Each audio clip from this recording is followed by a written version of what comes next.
Hey guys, and welcome back. We have got some big update news ready for December 5th, which is only a few days away now.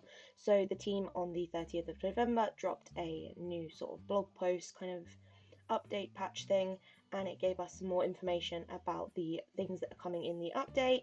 We know most of them already, so it's just kind of the basics we've kind of found out from the showcase and other things they've put out, and just kind of a general description of the original game for new players. Obviously, as it's going full release, they're going to be obviously encouraging new players to kind of understand the game as it is. But it gave us some more information about the expansion pass, so it let us know that while the valley is no stranger to Nightthorn's villains or peculiar potatoes, it looks like there's a disturbance in town though.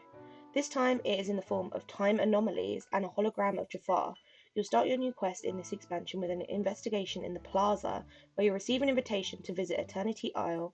It looks like Jafar's been cooking up his own brand of trouble while you've been dealing with the Forgetting. Though the Isle may seem far away, the Dream Castle has been hiding the secret to getting there all this time. Have a chat with Merlin to uncover a magical new area that will grant you access to the land that's been lost to time. Of course, arriving on the Isle is the easy part, and some friendly faces will also brave the journey to help. Discover new recipes with Remy to keep you energized, build a stall for Goofy so you can cultivate exotic new fruit, and even set up a shop for Scrooge McDuck. What, you thought we couldn't find a way to capitalise on your adventure? Even though Nightthorns haven't taken over the Isle, you'll contend with new, equally meddlesome phenomena. Time rifts and swirling sands can be found on your quest to discover every nook and cranny of this new land, but you'll have some new tools to help. So then it gives us some more information about the new biomes. So obviously we know there are 3 new biomes coming. So at first it says, arriving on the shores of Eternity Isle, the first new biome you'll explore is Ancient's Landing. Once a port town that used to host an ancient civilization, you'll find it in ruins, likely due to the experiments on the manipulation of time. Breathe new life into it by rebuilding a marketplace or moving your villager homes over. So it means that straight away we'll be getting this first biome, we'll be able to kind of manipulate it, move people in and out how we want to. And it seemed from the showcase trailer that this is where Eve will be, so it is kind of safe to assume that this is where we will be able to get her. It then goes on to say the next 2 biomes to explore used to be one, but are now split in half by a time dilation caused by Jafar's experiments. Will you choose to travel to the desert sands of the glittering dunes, or beat the heat in the lush and verdant wild tangle? Expect to find new challenges and secret areas in each biome, as well as plenty of space to transform them into a new home for you and your villagers. So it seems we'll be getting all the biomes straight away, which means we're going to have so much content to go through. We're going to be getting the characters straight away, hopefully. I'm sure they'll have tasks that we need to actually physically unlock them and get their homes and things like that, but it'll be interesting to see how long that does take. It then goes on to say each biome comes with its own unique flora and fauna, which we knew from the showcase, means more decorative plants and rocks await the avid decorator, and new vegetables and fruits await the valley foodies. Each biome also features a new animal critter with different colour variants that would love to join you as your next animal companion, which we know are the monkeys, the snakes, and the capybaras. It then goes on to show us more about the royal tool, which obviously was previewed in the showcase, and it is a royal hourglass, a tool of equally incredible beauty and function. You'll find this relic of times past on Eternity Isle, and once equipped, it will empower you with a new form of magic that's bound to help you overcome obstacles, hunt for treasure, and even craft new objects. So it's good to know that we are going to have some more craftable items. This is something that I kind of predicted when we originally talked about the showcase, because with all these new resources and materials from Eternity Isle, it's kind of inevitable that there'll be a lot more craftables, so that is super exciting. But then it does go on to say something even more exciting, which is, speaking of crafting, you'll also find a new way to create items on the Isle, the Time Bending Station. Combining the magic of your royal hourglass with this station will allow you to create quest items, ancient machines, and other exciting objects to help you on your journey, and of course decorate your valley. You'll also be able to upgrade your royal hourglass here, so don't forget to visit from time to time.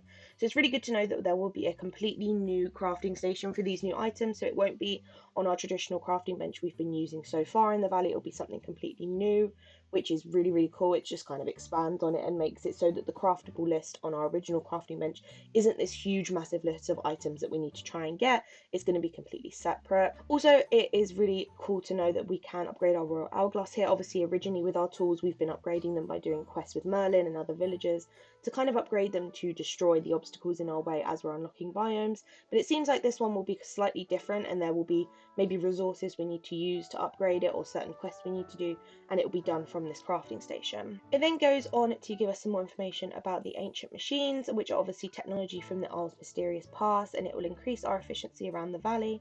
They'll not only help you cook faster, but also automate gardening and other tasks. You can maximise the pumpkin to pumpkin puff pipeline, which obviously they know a lot of players are going to be doing.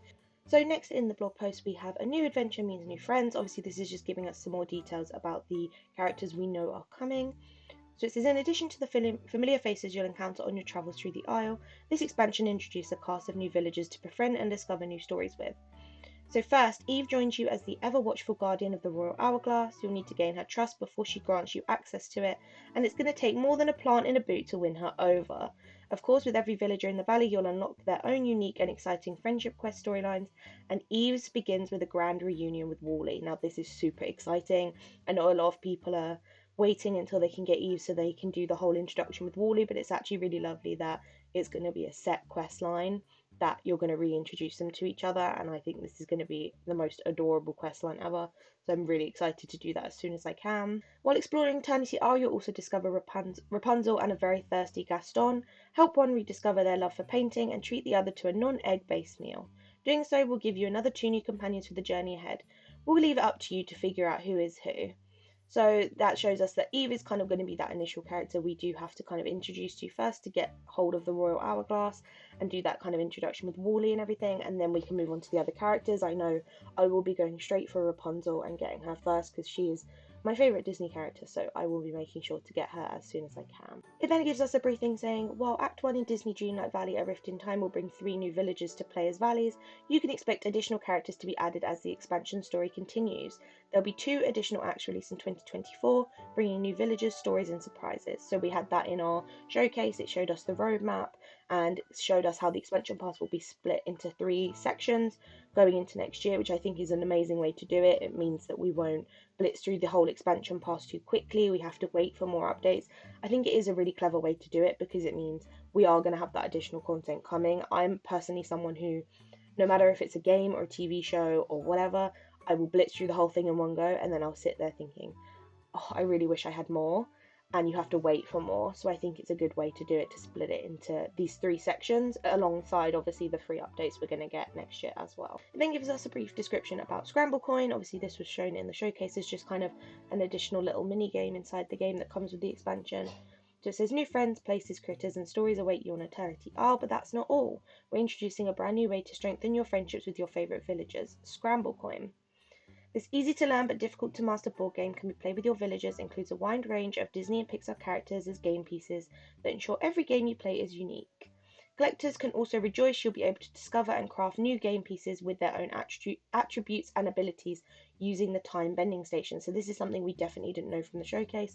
So it gives this kind of mini game an additional layer that it will be a collectible thing, which I absolutely love. I think stuff like that is super fun, but it also means we can kind of craft new pieces and new characters with their own kind of abilities to how we play, which just gives it more of a unique feel and makes it less so just kind of a random mini game and makes it more of a tool in the game that we can adapt and develop, which kind of gives it an extra layer. So the final part of the blog post that I think people are very excited about, and I only just find out about, which I'm super excited about, is some bonus rewards for early adopters. So it says, we're so excited to see everyone's enthusiasm for the Disney Dreamlight Valley A Rift in Time expansion pass and intend to celebrate the first players to land on Eternity Isle shores. All expansion pass owners who check their in-game mailbox from December 5th to December 12th will be able to claim 2 exclusive bonuses, a jester monkey and a royal costume. So if you are someone who's going to be getting the game early, I'm going to personally be buying it on December 5th and streaming it and doing all this content. So if you do want to follow my Twitch channel, I have a link in the description and you can kind of head over on December 5th to see me play. But I'm super excited to get it, and knowing I'll be getting some extra content even on top of the content we're already getting is so cool. So a jester monkey is, I'm assuming, a critter skin for the monkey, which is, I'm assuming, going to be super cute, and then a royal costume, which is very vague, but we'll have to see what that is.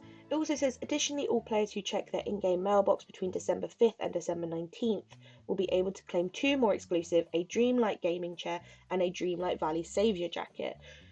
So if you are someone who's getting the expansion pass, getting it between December 5th and December 12th means you are guaranteed all 4 of these exclusive items. And if you are someone who's going to be waiting a little bit longer, you have until December 19th to get the gaming chair, and the Saviour jacket. But personally, I am going to be wanting all 4 of these items, so getting it on December 5th means I'm guaranteed to get these in my mailbox, which is a really nice additional bonus they're giving us for buying the expansion pass. So that is everything in the blog post. Obviously, I didn't hear anything about this until today, so I wanted to quickly make a video and go through it all, as this was a lot more information than we'd had from the showcase and gave us some more kind of understanding of what's going to be coming in the expansion, as well as those bonus additional contents we will get for buying the game when it releases. So if you are someone who's interested in the game, make sure you get it between those time frames to get those exclusive items. We are so close now to getting our free update as well as the expansion pass. We're only a few days away, so if we get any more information, I will make sure to put it on here, but make sure you subscribe to keep up to date with everything I post, as well as the posts I will be doing when the actual full expansion pass and free update launches. As I said, I will be streaming on December 5th all of this content, so if you do want to follow me on Twitch and hang out with us while I'm streaming on Tuesday, then do make sure you go and follow. Don't forget to like the video, and I will see you guys in the next one. Bye!